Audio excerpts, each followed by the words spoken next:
In an era of celebrated neoliberalism, diversity has become the word of choice to describe the progress made, primarily in Western nations, in the fight against racism.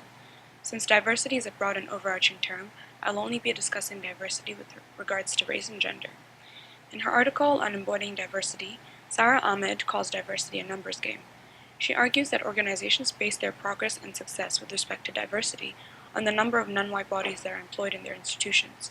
According to Ahmed, these organizations render themselves equitable and free of racism by drafting up documents to proclaim that they value diversity, and by portraying images of their diverse workforce.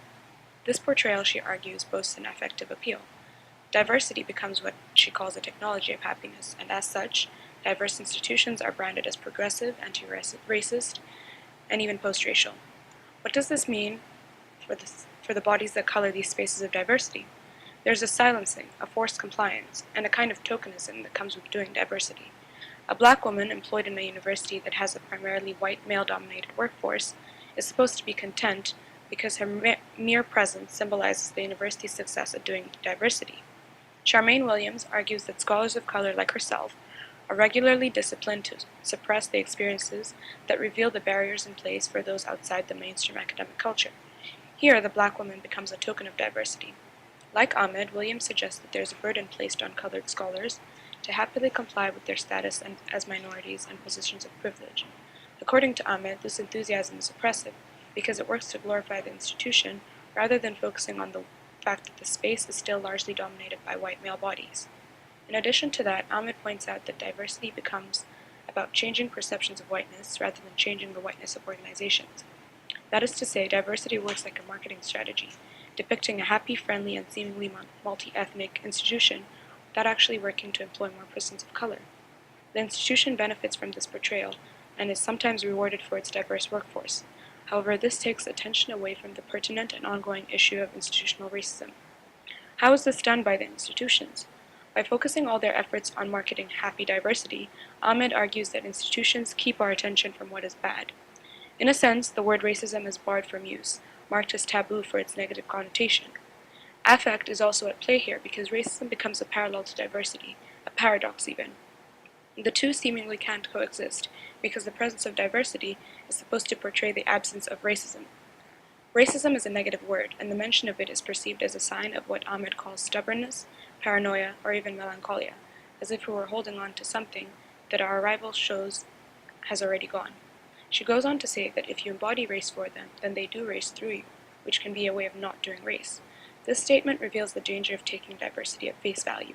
By highlighting the presence of non-white bodies in spaces that have long been occupied by middle-aged white men, diversity is being presented as a solution, thereby diluting the issue of institutional racism.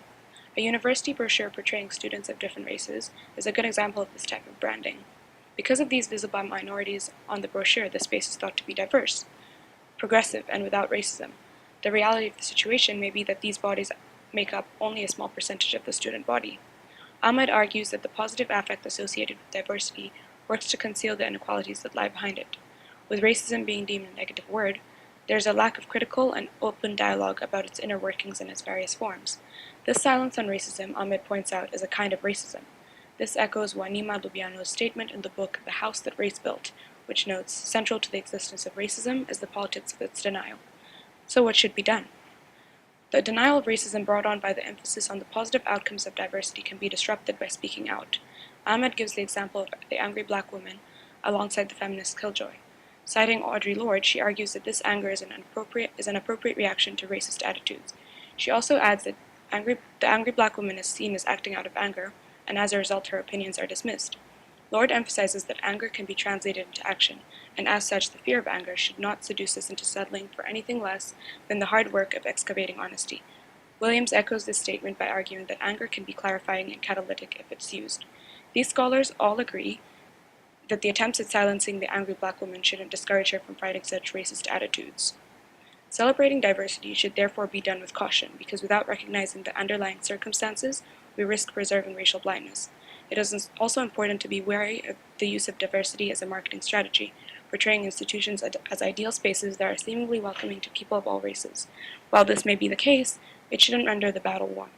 Institutional racism is still very present and should be tackled on all fronts. Created using Powtoon.